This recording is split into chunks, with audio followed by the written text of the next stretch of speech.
हाँ तो hello guys, स्वागत है आप सभी का जेनेटिक्स के इनकम्प्लीट डोमिनेंस वाले लेक्चर के अंदर। सो गाइज, इससे पहले वाले टॉपिक के अंदर अपन ने क्या पढ़ के आया, आपको रिकॉल करा देता हूँ दोबारा। तो उसके अंदर अपन ने क्या पढ़ा था, डोमिनेंस पढ़ा था, लॉ ऑफ डोमिनेंस, जो कि मेंडल का क्या था, फर्स्ट नियम था। अब आज अपन उसके अपवाद पढ़ने जा रहे हैं। दो अपवाद बताए थे मैंने आपको, एक तो इनकम्प्लीट डोमिनेंस है, अपूर्ण प्रभाविता, जिसको आज अपन कंप्लीट इस वीडियो के अंदर क्या करेंगे, डिटेल से एक्सप्लेन करेंगे।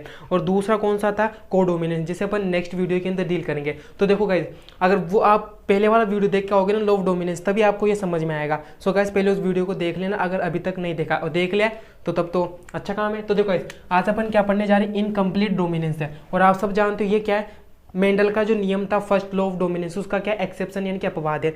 तो देखो गाइस, मेंडल ने प्रथम नियम के अंदर क्या बताया था, लॉ ऑफ डोमिनेंस में क्या बताया था कि जो प्रभावी युग्म विकल्पी होता है वो अप्रभावी युग्म विकल्पी के ऊपर क्या होता है, पूरी तरीके से प्रभावी होता है। जैसे कि अपन लंबे पादप को बोने पादप से क्रॉस करवाते थे, तो F1 पीढ़ी के अंदर क्या निकल के आता था, पूरा लंबा पादप भी निकल के आता था। क्यों? क्योंकि लंबा पादप बोने पादप के ऊपर क्या था, पूरी तरीके से प्रभावी था। लेकिन यहाँ पर प्रभावी और अप्रभावी संबंध देखने को नहीं मिलेगा। समझ आ गया? यानी कि कोई चीज एक दूसरी चीज के ऊपर प्रभावी, ये संबंध देखने को नहीं मिलता। यानी कि यहाँ पर ना पेरेंट्स, यानी कि ना तो जनक, ना तो माता और ना पिता, दोनों चीज निकल के नहीं आती, बल्कि F1 जनरेशन के अंदर एक नई चीज सामने प्रकट हो जाती है। समझ में आएगा? तो देखते हैं गाइस, कौन सी चीज प्रकट होती है। तो पहली बात तो ये बात ध्यान रखना गाइस कि प्रभावी और अप्रभावी संबंध देखने को यहाँ पर नहीं मिलता। इनकम्प्लीट डोमिनेंस के अंदर जो F1 पीढ़ी होती है, उसके अंदर प्रभावी अप्रभावी संबंध देखने को नहीं मिलता है, बल्कि F1 पीढ़ी के अंदर एक नया ही रूप प्रकट हो जाता है। समझेगा? बल्कि क्या होता है, एक मिश्रित फिनोटाइप F1 पीढ़ी में देखने को मिलता है, जो पेरेंट्स से क्या होता है, बिल्कुल अलग होता है। पेरेंट्स से क्या होता है, बिल्कुल अलग होता है। अभी एग्जाम्पल के साथ में बताऊंगा, पूरा चेकर बोर्ड बना के, तब समझ में आएगा वो। समझेगा? और अपूर्ण प्रभाविता के अंदर देखो, प्रभावी युग्म विकल्पी होता है वो अपूर्ण रूप से अप्रभावी युग्म विकल्पी के ऊपर। हाँ तो गाइस, यहाँ पर क्या होता है कि जो प्रभावी युग्म विकल्पी होता है ना, वो अप्रभावी युग्म विकल्पी के ऊपर पूरी तरीके से प्रभावी नहीं है, बल्कि अपूर्ण रूप से क्या होता है, प्रभावी होता है। समझ में आएगा? अब देखो, इसके तीन एग्जाम्पल है। इसके तीन एग्जाम्पल कौन कौन से हैं? एक तो फर्स्ट आ जाता है मिराबिलस जलापा। कौन सा आ जाता है? मिराबिलस जलापा। और उसका जो दूसरा नाम है 4 o'clock प्लांट। ये भी याद रखना, कभी आपको 4 o'clock प्लांट दे देगा क्वेश्चन के अंदर, बोलेगा नहीं कि मिराबिलस जलापा, तो आप कंफ्यूज हो जाएंगे, जिस वजह से आपको दोनों नाम याद रखना। समझ में आएगा? 4 o'clock प्लांट है। दूसरा एग्जाम्पल कौन सा आ जाता है? एंथिरहिनम मेगस। और एंथिरहिनम मेगस के भी दो नाम है, एक तो डॉग फ्लावर, किस नाम से जाना जाता है इसे, डॉग फ्लावर, और एक क्या आ जाता है, स्नैप ड्रैगन। आपको ये तीनों नाम याद रखने इसके। और एक आ जाता है एंडालूशियन फाउल से। एंडालूशियन फाउल जानते हैं ना, जो चूजे वगैरह आ जाते हैं उनके अंदर। अब देखो गाइस, अपन डिटेल से पढ़ते हैं मिराबिलस जलापा को। तो देखो गाइस, इधर आओ। तो देखो गाइस, मिराबिलस जलापा के अंदर अपन फर्स्ट एग्जाम्पल देखते हैं।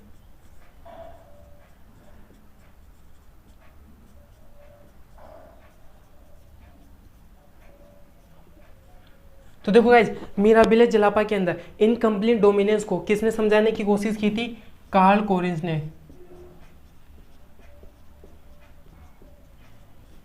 किसने समझाने की कोशिश की थी? कार्ल कोरिन्स ने। अब कार्ल कोरिन्स ने क्या ले लिए? पेरेंट्स लिए, यानी कि जनक ले लिए। जनक के अंदर क्या ले लिया उसने? ये देखो, रेड फ्लावर लिया, और रेड फ्लावर को यानी कि लाल पुष्प को किससे क्रॉस कर दिया? व्हाइट फ्लावर से। समझ में आएगा कि रेड फ्लावर को व्हाइट फ्लावर से क्या किया? क्रॉस किया। तो गाइस, F1 जनरेशन के अंदर यहां पर पहले गेमिट्स बना लो। तो इसका तो क्या गेमिट्स आएगा? Capital R. इससे क्या गेमिट्स आएगा? Small R. समझ में आएगा? इतना तो जानते हो। अब देखो गाइस, अब F1 पीढ़ी के अंदर मेंडल के अनुसार तो क्या आना चाहिए था F1 पीढ़ी के अंदर, जब इसको इससे क्रॉस कराऊंगा तो कैपिटल आर स्मॉल आर। अब इस कैपिटल आर स्मॉल आर को क्या बोलूंगा मैं मेंडल के अनुसार? अभी इनकम्प्लीट डोमिनेंस की बात नहीं करा मैं, मेंडल के अनुसार इसको क्या बोलना चाहिए था? Red flower. इसको क्या बोलना चाहिए? रेड फ्लावर, क्योंकि ये इसके ऊपर प्रभावी होता था। अपन ये पढ़ के आए, लेकिन यहाँ पर ये इसके ऊपर पूरी तरीके से प्रभावी नहीं होता। तो यहाँ पर देखो, ना तो रेड फ्लावर निकल के आता, ना ही व्हाइट फ्लावर निकल के आता, बल्कि एक नई चीज क्या निकल के आई? F1 पीढ़ी के अंदर कौन से पौधे प्राप्त हुए? तो यहाँ पर पिंक कलर के फ्लावर प्राप्त हुए। ये क्या है? पिंक कलर का फ्लावर। समझ में आया? यानी कि जब रेड फ्लावर को व्हाइट फ्लावर से क्रॉस करवा दिया किसने? कार्ल कोरिन्स ने। तो उसने क्या देखा कि F1 पीढ़ी के अंदर पिंक कलर के फ्लावर निकल के आ गए। ये तो इनकम्प्लीट डोमिनेंस हुआ। ये पूरी तरीके से तो डोमिनेंस है ही नहीं, यहाँ पे पूरी तरीके से तो प्रभाविता शो ही नहीं कर रहा। समझ में गाइस? अब देखो गाइस, F1 पीडी के अंदर आ गया। अब मैं क्या करूँ, F2 पीडी प्राप्त करना चाहता हूँ। तो जब F2 पीडी प्राप्त करते हो तो क्या करते हो, इसको इसी से क्रॉस करते हो। तो यहाँ पर क्या कर दो भाई, सेल्फिंग कर दो, यानी कि क्या कर दो, स्वपरागण करा दो। अब स्वपरागण करा दोगे तो दूसरी पीढ़ी आएगी। अब दूसरी पीढ़ी के अंदर देखो गाइस क्या होगा, दूसरी पीढ़ी के अंदर यहाँ पे बना देता हूँ capital R small R, capital R small R. तो देखो क्रॉस कराओ,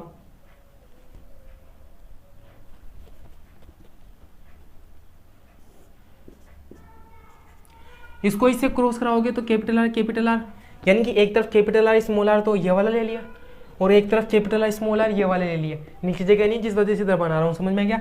अब इसको इससे क्रॉस करा दिया, अब इसको इससे क्रॉस करा दो, फिर इसको इससे क्रॉस कराओ कैपिटल आर स्मॉल आर, और इसको इससे क्रॉस कराओ तो स्मॉल आर स्मॉल आर। समझ में आ गया? ये तो कैसा है भाई, रेड फ्लावर। ये कैसा फ्लावर आया, पिंक फ्लावर। ये भी कैसा आया भाई, पिंक फ्लावर। और ये कैसा आ गया भाई, व्हाइट फ्लावर। समझ में आ गया? अब इसका फिनोटाइपिक और जीनोटाइपिक रेशियो बताओ। तो इधर आ जाओ, फिनोटाइपिक एंड जीनोटाइपिक रेशियो निकालो। इसका क्या आएगा,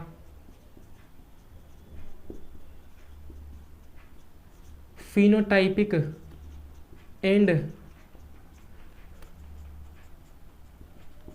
अब देखो गाइज, लॉ ऑफ डोमिनेंस के अंदर तो फिनोटाइपिक रेशियो क्या आता था, 3:1, यानी कि 3 लम्बे 1 बोना। जीनोटाइपिक रेशियो कितना था, 1:2:1, यानी कि 1 तो क्या था, शुद्ध लम्बा, 2 क्या थे, संकृत लम्बे, और 1 क्या था, शुद्ध बोना था। सब जानते हो आप। लेकिन यहाँ पर 3:1 नहीं आता। समझ में आएगा? जीनोटाइपिक और फिनोटाइपिक रेशियो अलग अलग नहीं आते, बल्कि जीनोटाइपिक रेशियो भी और फिनोटाइपिक रेशियो भी दोनों एक ही आते हैं। और जो कि पता क्या आता है, 1:2:1 आ जाता है। समझ में? क्यों? क्योंकि एक तो क्या है, रेड कलर का फ्लावर, 2 क्या आ गए, पिंक कलर के फ्लावर, और एक क्या आ गया, व्हाइट कलर के फ्लावर। यहाँ पर लॉ ऑफ डोमिनेंस तो देखा ही नहीं जा रहा। अगर मेंडल सही था तो मेंडल के अनुसार तो फिनोटाइपिक रेशियो तो क्या आना चाहिए था, 3:1, जबकि जीनोटाइपिक रेशियो क्या आना चाहिए था, 1:2:1। जबकि यहाँ पर फिनोटाइपिक जीनोटाइपिक रेशियो दोनों ही सेम आ रहा है, 1:2:1। और गाइस यहाँ से भी कई बार क्वेश्चन पूछा जा चुका है कि इनकम्प्लीट डोमिनेंस के अंदर जीनोटाइपिक फिनोटाइपिक रेशियो क्या आते हैं, तो दोनों सेम ही आते हैं। जीनोटाइपिक रेशियो हो चाहे फिनोटाइपिक रेशियो 1:2:1 आते हैं। और 1:2:1 कहाँ से आए, क्योंकि यहाँ से आए। देखो समझ में आएगा? अब देखो इनकम्प्लीट डोमिनेंस की यहीं से ना बहुत सारे नाम है। तो इनकम्प्लीट डोमिनेंस को किस नामों से जाना जाता है, इस आधार पर। तो देखो मैं क्या बता देता हूँ आपको, इनकम्प्लीट डोमिनेंस के अन्य नाम।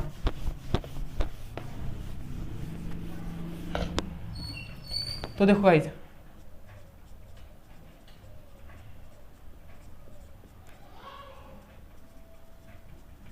इनकम्प्लीट डोमिनेंस के अन्य नाम, यानी कि और इसे किस किस नामों से जाना जाता है। समझ में गाइस? तो देखो गाइस, यहाँ पर जो पिंक कलर निकल के आया था ना, इधर देखो, जो कैपिटल आर स्मॉल आर, जो ये पिंक कलर था, ये पिंक कलर कैसा था, आप इसको घर पे एक्सपेरिमेंट करके देखना कि लाल कलर लेना और सफ़ेद कलर लेना, व्हाइट कलर लेना। जब रेड कलर और व्हाइट कलर को तुम मिलाओगे ना तो पिंक कलर ही निकल के आएगा। चाहे तुम इसको घर पे एक्सपेरिमेंट करके देख लेना। अब पिंक कलर क्या है, पिंक कलर क्या है, उन दोनों का क्या है, मध्यमवर्ती है ना, तो इसे क्या बोला जाता है, इंटरमीडिएट। ये क्या है, इन दोनों का इंटरमीडिएट। किस किस का, रेड का, रेड कलर का, और किस कौन से कलर का, व्हाइट कलर का। तो जिस वजह से इनकम्प्लीट डोमिनेंस का एक नाम तो क्या जाना जाता है, इसे इंटरमीडिएट इफेक्ट के नाम से जाना जाता है। क्या जाता है, इंटरमीडिएट।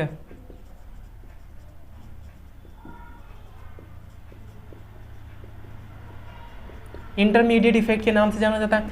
और दूसरी बात, इंटरमीडिएट इफेक्ट के नाम से जाना जाता है। और दूसरी बात क्या आ जाती है इसके अंदर, कि यहाँ पर क्या होता है कि जो प्रभावी युग्म विकल्पी होता है, यानी कि जो रेड होता है, वो व्हाइट के ऊपर पूरी तरीके से प्रभावी नहीं है, अपूर्ण रूप से प्रभावी है। तो जिस वजह से इसे क्या बोला जाता है, सेमी डोमिनेंसी बोला जाता है, यानी कि अपूर्ण प्रभाविता के नाम से जानते हैं। तो सेकंड नाम क्या आ जाता है, सेमी डोमिनेंस।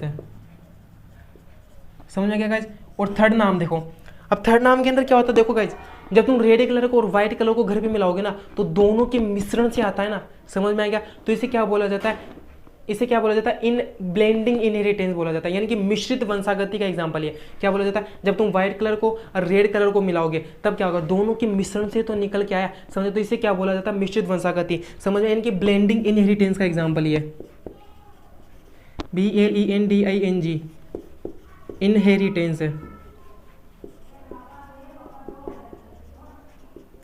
समझ में। तो देखो इनकम्प्लीट डोमिनेंस के और क्या क्या नाम हो जाते हैं, एक तो इंटरमीडिएट इफेक्ट के नाम से जाना जाता है, सेमी डोमिनेंस के नाम से जाना जाता है, और क्या बोला जाता है, ब्लेंडिंग इनहेरिटेंस के नाम से जाना जाता है। समझ गए, ये क्या आ जाते हैं, 3 नाम आ जाते हैं, इंटरमीडिएट, सेमी डोमिनेंस और क्या आ जाता है, ब्लेंडिंग इनहेरिटेंस आ जाता है। समझ गए। और इसका एक नाम और क्या है, इसे किस नाम से जाना जाता है, पार्शियल डोमिनेंस है। क्योंकि क्या होता है, जो रेड कलर होता है वो व्हाइट कलर के ऊपर पूरा प्रभावित होना, अपूर्ण रूप से प्रभावित होता है। जब तुम रेड कलर को व्हाइट कलर से मिलाते हो तो कैसा गुलाबी कलर आता है, पिंक कलर आता है। पिंक क्या होता है, लगभग रेड की जैसा तो होता है, तो इनकी प्रभावित तो नहीं पूरा, लेकिन अपूर्ण रूप से तो प्रभावित है ना। तो जिस वजह से इसे क्या बोला जाता है, अपूर्ण, क्या बोला जाता है, अपूर्ण प्रभावित है, यानी कि क्या बोला जाता है, इसे पार्शियल डोमिनेंस बोला जाता है।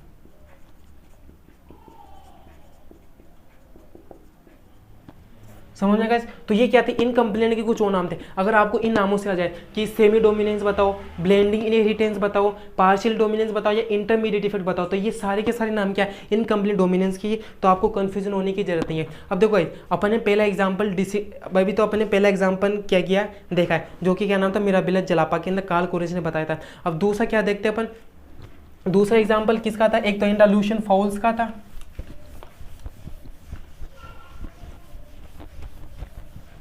तो देखो गाइस, अपन किसकी बात करते हैं, अपन एंडालुसियन फाउल्स की।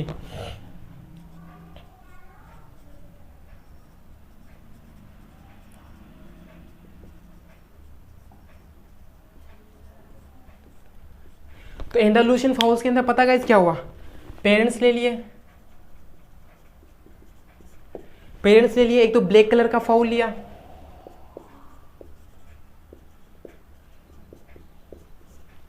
और इसको पता है किससे क्रॉस करवा दिया, कौन से चूजे से क्रॉस करवाया, ब्लैक को किससे क्रॉस करवा दिया, व्हाइट से, यानी कि small B small B small B small B. समझ में गाइस। थोड़ा ऊपर लेके चलते हैं, जगह कम पड़ेगी। तो देखो गाइस, इधर क्या ले लिए, पेरेंट्स ले लिए, क्या ले लिए, कैपिटल बी, और इसको क्रॉस करवा दे स्मॉल बी से। कैपिटल बी क्या आ जाता है, ब्लैक, स्मॉल बी क्या आ जाता है, व्हाइट। समझ में क्या। अब क्या बनाओगे, गेमिट्स, इसका तो क्या गेमिट्स बनेगा, कैपिटल बी, इसका क्या गेमिट्स बनेगा, स्मॉल बी। अब A1 जनरेशन में क्या आ जाएगा, कैपिटल बी और स्मॉल बी। बताओ, लो डोमिनेंस के अनुसार तो क्या आना चाहिए था, ये ब्लैक आना चाहिए था, लेकिन यहाँ पर ब्लैक ना आकर के इनकम्प्लीट डोमिनेंस के अंदर कौन सा कलर आता है, यहाँ पर जब ब्लैक फाउल को व्हाइट फाउल से क्रॉस करवाते हैं तो यहाँ पर एक अलग ही कलर निकल के आया, जिसे क्या बोलते हैं, ब्लू कलर निकल के आया। ये क्या आ जाता है, ब्लू। समझना कैसा कलर निकल के आया, ब्लू। ब्लू किसको रिप्रेजेंट करता है, डेलिकेसी कलर को रिप्रेजेंट करता है। समझेगा, इसे भी घर पे मिला के देखना, ब्लैक को व्हाइट से मिलाओगे तो ब्लू कलर बन जाता है। समझ में क्या, तो ब्लू कलर निकल के आया। अब इसको क्या करवा दिया, सेल्फिंग करवा दी, कैपिटल बी स्मॉल बी क्या करा दी भाई, सेल्फिंग करा दी, यानी कि स्वपरागण करा दिया F2 जनरेशन प्राप्त करने के लिए। अब F2 जनरेशन कैसे आएगी, तो देखो गाइस, इधर तो क्या ले लिए, कैपिटल बी और स्मॉल बी, और इधर क्या ले लिए, कैपिटल बी और स्मॉल बी। अब देखो गाइस, इसको इससे क्रॉस कराओ, कैपिटल बी स्मॉल बी, फिर उसको इससे क्रॉस कराना, कैपिटल बी स्मॉल बी, फिर स्मॉल बी। ये तो क्या आ जाता है, ब्लैक, ये क्या आ जाता है, ब्लू,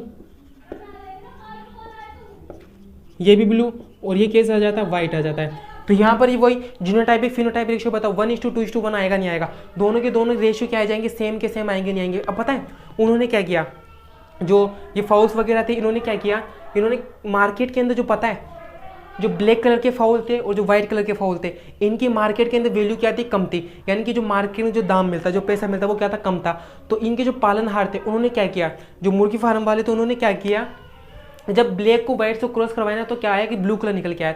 अब ब्लू कलर डेलिकेसी को रिप्रेजेंट करता है, तो ब्लू कलर क्या होता है, अच्छा कलर होता है, देखने में अच्छा लगता है। तो मार्केट के अंदर इस ब्लू कलर के जो फाउल था इसकी वैल्यू क्या थी, ज़्यादा थी। तो उन्होंने क्या किया, और देखो गाइस, जब ब्लू को ब्लू से क्रॉस करवाते हैं तो कितने 50% ब्लू कलर निकल के आते हैं। तो उन्होंने क्या किया, ब्लैक और व्हाइट को क्या कर दिया, क्रॉस करवा के ब्लू को प्राप्त कर लिया। अब ब्लू को ब्लू से क्रॉस करा के वो क्या कराते जा रहे थे, इस प्रकार आगे कराते जा रहे थे। तो उन्होंने क्या किया, ब्लैक और व्हाइट को क्या कर दिया, नष्ट कर दिया। समझ में गया। लेकिन उनको ये नहीं पता था, तभी उनको नुकसान क्यों, क्योंकि जब अपन ब्लू को ब्लू से स्वपरागण करवाते हैं ना, सेल्फिंग कराते हैं, यानी कि ब्लू को ब्लू को क्रॉस कराते हैं, तो 50% तो रिजल्ट निकल के आता है। ये देखो कितने 50% तो निकल के आया है। समझा, क्योंकि ब्लैक और व्हाइट भी तो दोबारा मिल रहे हैं। समझ गया। जब ब्लू को ब्लू से क्रॉस करवाते हो तो अपन को ब्लू का जो परसेंटेज होता है 50% होता है, क्योंकि ब्लैक और व्हाइट भी तो दोबारा मिल रहे हैं। समझेगा। तो इस प्रकार उन्होंने किया था। और जो थर्ड एग्जाम्पल आ जाता कौन सा, डॉग फ्लावर का, या जैसे क्या बोलते हैं अपन स्नैपड्रैगन के नाम से। उसके अंदर क्या की थी, एक बड़ी पत्ती थी ब्रॉड लीफ, और उसको एक छोटी पत्ती से क्रॉस कराया, तो एक इंटरमीडिएट यानी कि एक मध्यमवर्ती पत्ती निकल के। समझेगा। तो गाइज ये तीनों एग्जाम्पल थे, और इससे ढेर सारे क्वेश्चन पूछे जाते हैं। लगभग हर साल हर बार क्वेश्चन पूछा जाता है। नीट के अंदर भी क्वेश्चन पूछा जाता है। सो गाइस आज की कंप्लीट वीडियो थी इनकम्प्लीट डोमिनेंस के ऊपर, और जो नेक्स्ट वीडियो आएगा वो को डोमिनेंस के ऊपर आएगा। सो गाइस हमारे साथ बने रहे। सो गाइस चैनल को सब्सक्राइब कर ले, वीडियो को शेयर करें। सो धन्यवाद।